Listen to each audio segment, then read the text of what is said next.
لبيك إن الحمد والنعمة لك والملك لا شريك لك.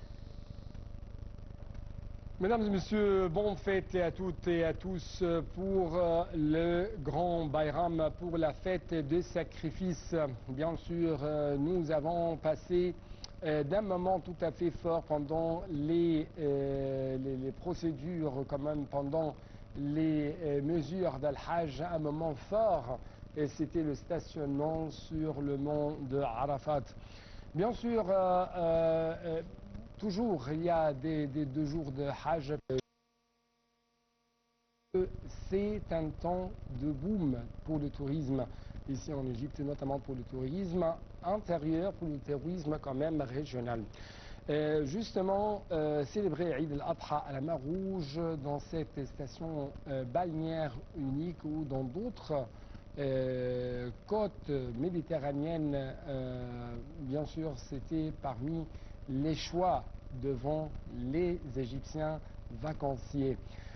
Située le long de la spectaculaire côte sud-est de l'Égypte, la mer Rouge s'impose comme une destination de luxe pionnière, mais aussi où la nature préservée, hospitalité attentionnée se conjuguent. À l'occasion de Eid al-Adha, les voyageurs égyptiens arabes sont invités à découvrir une sélection soignée de complexes hôteliers uniques, chacun offrant un cadre exceptionnel pour se détendre, se ressourcer, mais aussi pour célébrer l'esprit des fêtes. Nichés au cœur des dunes dorées ou flottant au-dessus d'eau riche en coraux, chaque expérience hôtelière célèbre ainsi à la fois le lieu et l'instant. Donc je dois vous laisser avec un commentaire pour savoir un peu plus si je peux dire, l'offre donnée par la nature ici en Égypte, l'offre donnée par les hôtels touristiques, mais aussi le choix qui se trouve devant les Égyptiens. Toujours, tous ces éléments sont contenus dans ce reportage d'Ali Karam.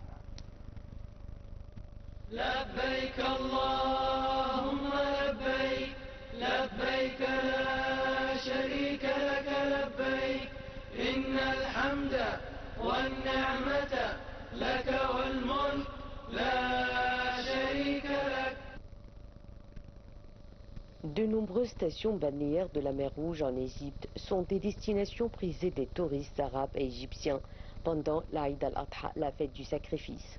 Ces complexes allient luxe, divertissement et expériences culturelles, ce qui en fait un choix privilégié pour les voyageurs d'une escapade pendant cette importante fête religieuse.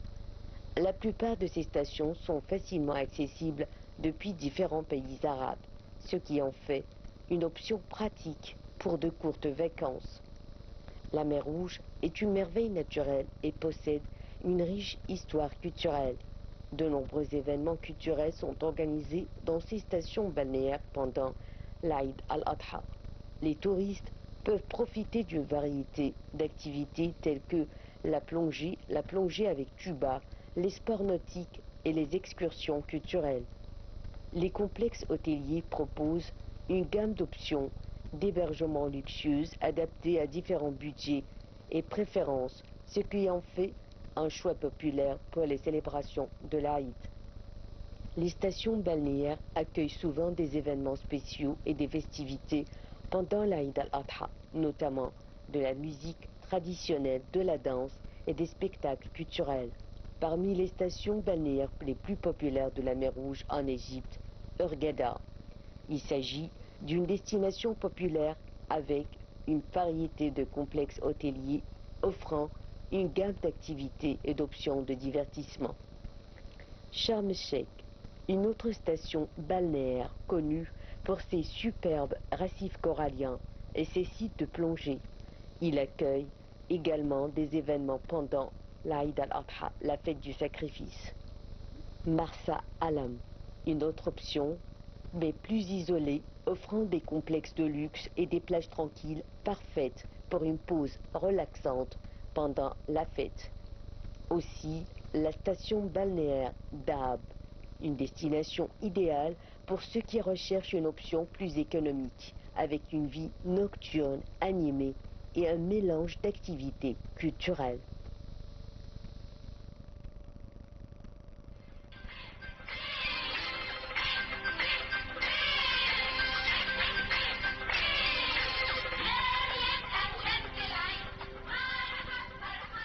joyeuses fêtes à toutes et à tous, chers téléspectateurs. Comment ça marche ici en Égypte, l'expérience touristique que l'Égypte, avec ses différents éléments très charmants, présente au tourisme, ou plutôt aux touristes, présente aux voyageurs. C'est ce qu'on va savoir à travers les éclaircissements de notre expert, un grand expert dans le domaine du tourisme, ex-président de la Fédération égyptienne de tourisme, M. Elhami Zayat. Bonne fête, joyeuse fête, toujours, vous êtes le bienvenu sur notre TV international.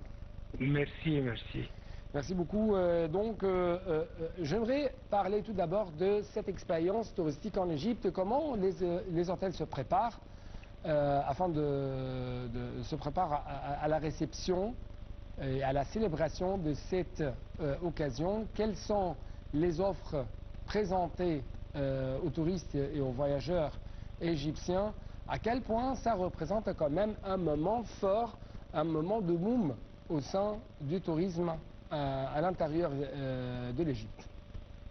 Alors, c'est certainement une période de boom touristique pour les sites balnéaires. Et surtout, nous parlons des sites de la mer Rouge, car les sites de la mer Méditerranée sont très chers et ne sont pas accessibles aux bourses égyptiennes. Ouais. Mais les sites de la mer Rouge sont beaucoup plus accessibles. Je parle d'Hurghada, Marsa Alam, Sharm el-Sheikh et bien sûr Sokhna, Ouais. qui deviennent très très populaires à cause de sa proximité du Caire. Oui, C'est une destination très proche du Caire, donc il y a beaucoup de personnes qui veulent y aller parce que ça ne coûte pas cher pour le transport aussi. oui, Et il y a des hôtels maintenant qui peuvent accueillir des touristes, été comme hiver.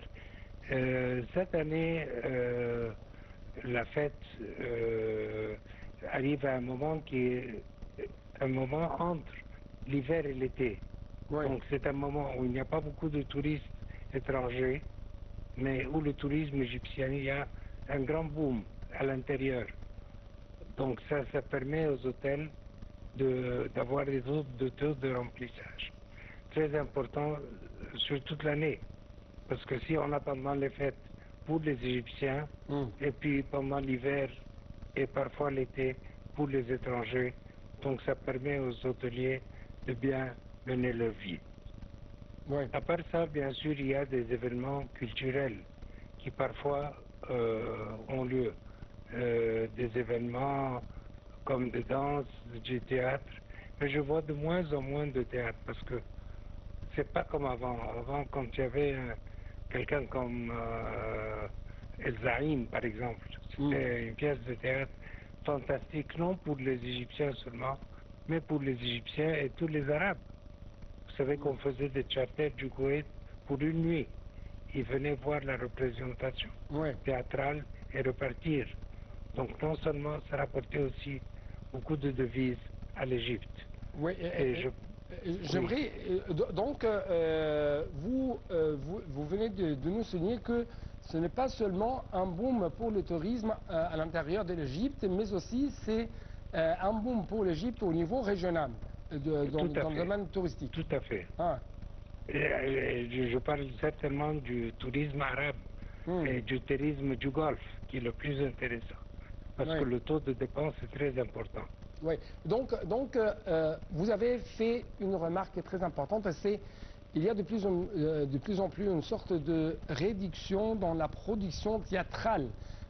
Quand même, absolument. Oui, absolument. Ce n'était pas comme était auparavant, parce que, comme vous venez de dire, il y avait des pièces de théâtre ou des présentations théâtrales qui ont attiré beaucoup l'attention et qui ont attiré quand même la présence des touristes arabes au sein de l'Égypte. Tout à fait. Et surtout que c'était des noms. Les acteurs étaient vraiment des gens, des personnalités. Les gens venaient aussi pour les acteurs, parce que les acteurs étaient très connus dans les pays arabes. Maintenant, on a beaucoup d'acteurs, mais il n'y a aucun d'eux qui est aussi connu que Youssef Wahbi, que tous les grands acteurs que nous avons eus par le passé. Donc ça, il faut ranimer tout ça, parce que ça peut attirer une clientèle extraordinaire. Et ils sont très très intéressés par tout ça. Il y avait aussi les festivals de la chanson. si vous vous rappelez, il y avait tous les mois, il y avait un festival très important, c'était Abdelhalim Hafez, c'était dans le temps. Ouais. C'était Waqt Hakim qui faisait ça. Maintenant, ça n'existe plus. Ouais. Alors là aussi, ça attire beaucoup d'Arabes. Je me souviens, la fête du printemps, il y avait des gens qui venaient pour écouter Farid ou écouter Abdelhalim, ces deux uniquement, attirer une foule très importante. Oui. Donc il faut, on ne va pas mettre des pièces d'opéra, ça n'intéresse pas le client arabe, ça intéresse d'autres clients. Pour le moment, ce n'est pas la clientèle qui va venir pour ça. Mais il faut penser à des occupations et à des présentations locales, tout à fait locales. Et ça, ils aiment beaucoup, ils aiment venir pour ça. Oui.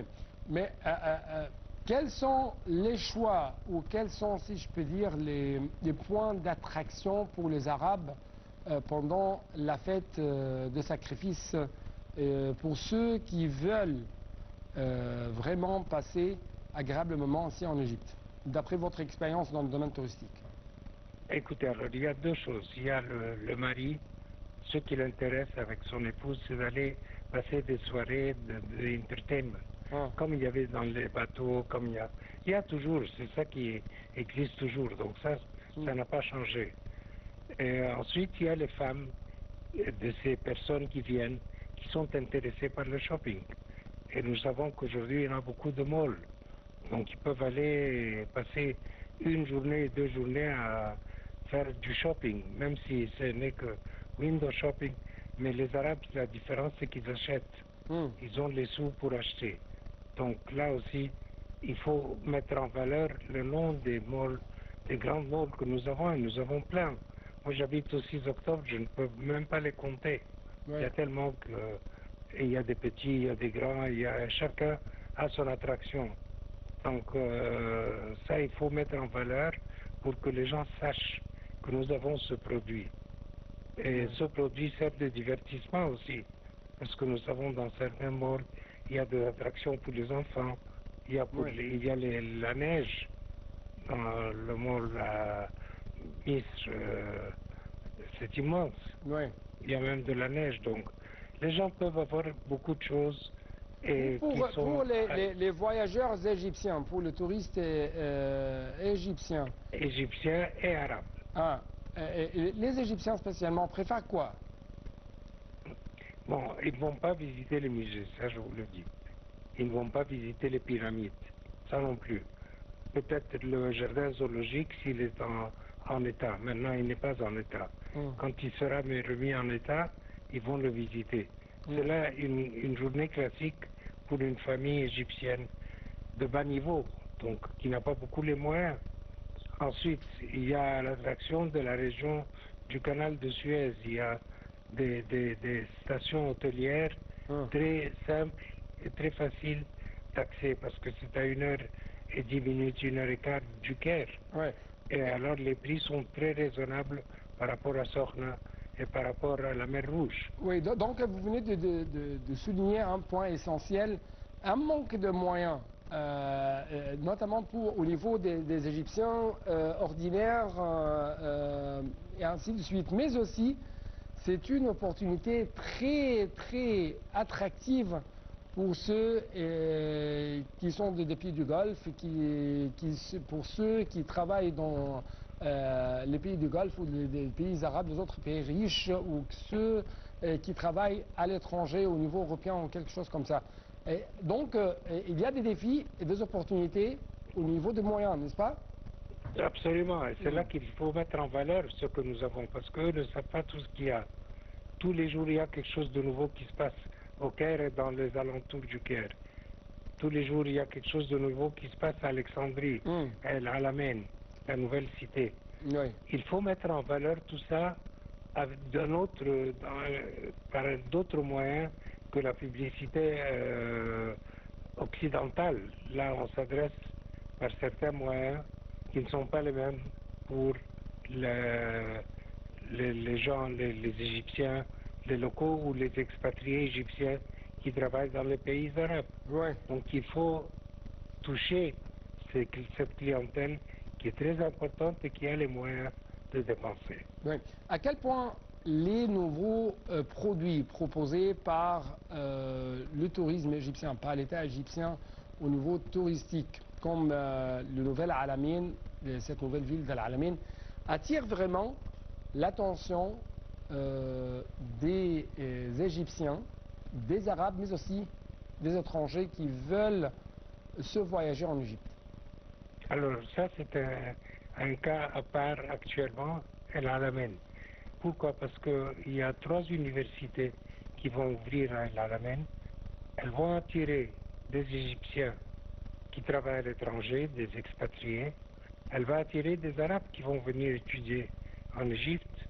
Et s'ils attirent cette clientèle, leurs parents vont venir les visiter une fois par an, 2 fois par an, 3 fois par an, et ainsi de suite. S'ils aiment la qualité de service et ce qui peut offrir une cité comme la nouvelle Al-Alamein, ils vont revenir à plusieurs reprises après ça. Oui, donc vous venez de dire la qualité de service. La qualité de service, ça signifie, Absolument. oui, ça signifie également de bonnes infrastructures très sophistiquées, non seulement au niveau de l'eau, non seulement au niveau de l'énergie, mais aussi au niveau des aéroports et au niveau des transports terrestres. Comment, Tout à fait. ouais, comment vous trouvez et comment vous trouvez ça dans le monde touristique actuel, notamment quand on a bien sûr assisté depuis quelques années à des festivals qui ont été lancés par le ministère du Tourisme égyptien au niveau de nouvelles villes comme Al-Alamein, ou la nouvelle ville d'Al-Alamein. Je vais vous dire une chose toute simple, c'est le festival du film. Et on a le film, film arabe. Si on peut faire un festival du film arabe à Al-Alamein, ça va attirer beaucoup de gens. D'abord, les gens qui vont exposer, c'est-à-dire les producteurs de films seront tous là. Et en plus, ces gens-là vont attirer des gens qui vont venir de partout dans le monde arabe pour voir ces films. C'est le festival du film arabe. Nous avons très bien réussi à faire le festival du film africain à Assouan et à Luxor. Et ça a attiré beaucoup de monde. Donc il faut comprendre la mentalité que nous voulons attirer et ensuite agir en conséquence. Alors là, ça permet aussi une chose très importante, c'est de remplir l'entre-saison. L'entre-saison, ce n'est ni l'hiver ni l'été. Par exemple, le festival de Cannes, nous savons que ça se passe en mai. Il n'y a pas d'estivant à Cannes en mai. Mais les gens viennent pour le festival. Et les prix sont exorbitants. Le prix des hôtels, le prix des restaurants, tout augmente. Pourquoi? Parce que les gens ont su faire quelque chose qui attire les gens. Alors, nous avons un festival, et puis autour de ce festival, on peut faire beaucoup d'autres attractions. Shopping, etc., etc. Donc, à la lumière de ce que vous venez de dire, est-ce que pendant les moments forts, la fête de sacrifice par exemple, est-ce que au niveau intérieur, est-ce qu'il y a des discounts qui sont offertes aux touristes égyptiens ou non par Alors, les ça dépend hôtels des producteurs du service. C'est-à-dire, on ne peut pas imposer ça ni à un hôtel, ni le gouvernement peut le faire. On a eu dans le temps de Dr Beltaghi, mais ça c'est il y a très longtemps le festival du shopping. Et on faisait des réductions d'hôtels, etc. Mais maintenant, on n'a pas, le ministère du Tourisme n'a pas pris quelque chose de pareil en main. Et s'ils le prennent en été, c'est inutile parce que les gens viennent de toute façon en été. Donc il faut toujours, quand on fait quelque chose de pareil, viser une époque où il n'y a pas beaucoup de touristes, c'est-à-dire là, au mois de mai, il n'y a pas beaucoup de touristes. Alors on vise mai. Au mois de juin, il n'y a pas beaucoup de gens qui vont à la Méditerranée. Alors on vise le mois de juin. C'est un très beau mois d'ailleurs, le mois de juin. Mais les gens ne vont pas parce qu'ils sont habitués à aller juillet et août. Donc, d'après votre vision, si je peux dire, il y a quelques obstacles pendant le mois de juin, par exemple, parce que c'est le mois de grands examens pour les élèves, pour les étudiants. Oui, oui. Oui, mais aussi dans ce moment, du point de vue économique, du point de vue financier, les familles égyptiennes ne disposent pas énormément des moyens pour se voyager dans des, par exemple, des stations de luxe, des stations balnéaires de luxe ou quand même, pour partir pour des destinations balnéaires, Oui. Sharm el-Sheikh ou Al-Nouvel Alamein, et ainsi de suite, n'est-ce pas? Ah, tout à fait. Écoutez, nous sommes quand même, le nombre d'habitants égyptiens dépasse les 100 millions d'habitants. Il y a quand même assez de personnes qui sont soit célibataires, soit qui sont mariés, qui n'ont pas d'enfants, soit qui sont à la retraite. Et tous ces gens-là peuvent être des clients. C'est-à-dire, bon, on oublie qu'on a une marge de clientèle très importante. Quelqu'un qui est à la retraite, il va aller, si on lui offre un prix intéressant pour le mois de mai, il va aller. Comprenez? Simplement, il s'agit de bien cibler les gens qu'on veut les voir recevoir dans nos hôtels ou dans toutes les stations balnéaires. Oui, oui. Monsieur Elham Zayat, notre ex-président de la Fédération égyptienne du tourisme, est un grand expert de renommée internationale dans le domaine du tourisme. Merci beaucoup pour bien sûr, pour votre intervention. Bonne fête, joyeuse fête.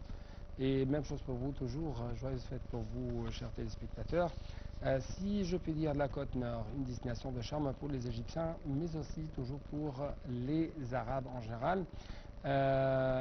Cela s'explique non seulement par l'esprit joyeux qui la caractérise, mais aussi par sa coïncidence avec le début de l'arrivée de l'été. Ces lieux offrent également un refuge rafraîchissant, idéal pour se détendre face à la chaleur saisonnière.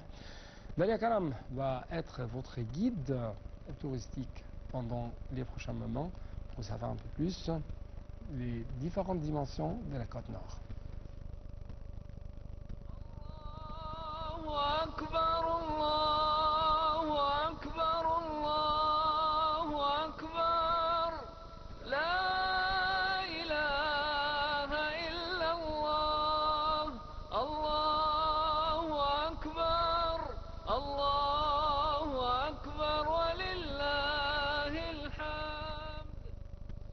La côte nord de l'Égypte est une destination prisée, surtout pendant les fêtes, comme l'Aïd al-Adha ou la fête du sacrifice.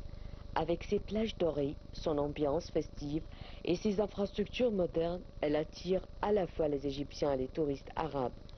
L'Aïd al-Adha, une fête marquée par la célébration familiale et la convivialité, transforme la côte nord en un lieu de fête. Les familles se rassemblent pour partager des repas copieux et participer à des activités festives, créant une atmosphère chaleureuse et accueillante. Durant cette période, de nombreux événements culturels sont organisés, allant de concerts à des spectacles folkloriques. Ces manifestations attirent non seulement les locaux, mais aussi des visiteurs venus d'autres pays arabes, cherchant à découvrir la culture égyptienne. Les plages de la côte nord offrent d'excellentes installations pour les visiteurs. Des activités nautiques comme le jet ski, la plongée et le parachute ascensionnel sont très prisés. Les familles peuvent également profiter des coins de détente au bord de la mer. La cuisine égyptienne est un autre attrait majeur. Pendant l'Aïd, les restaurants et les cafés proposent des plats traditionnels comme le mouton grillé, les pâtisseries et des douceurs spécifiques à cette période. La diversité des saveurs attire les gourmets à la recherche d'expériences culinaires uniques. La Côte Nord dispose d'une gamme d'hôtels et de resorts modernes adaptés à tous les budgets. Ces établissements proposent souvent des forfaits spéciaux pour l'Aïd, incluant des repas et des activités, ce qui facilite l'organisation du séjour pour les familles. Avec des routes modernes et des liaisons de transport améliorées, la côte nord de l'Égypte se positionne comme une destination de choix pour les Égyptiens et les touristes arabes pendant l'Aïd al-Adha. Son mélange d'activités culturelles, de loisirs balnéaires et de gastronomie en fait un lieu idéal pour célébrer cette fête. Alors que la côte nord continue d'évoluer, elle reste un symbole d'hospitalité et de joie, attirant chaque année de plus en plus de visiteurs.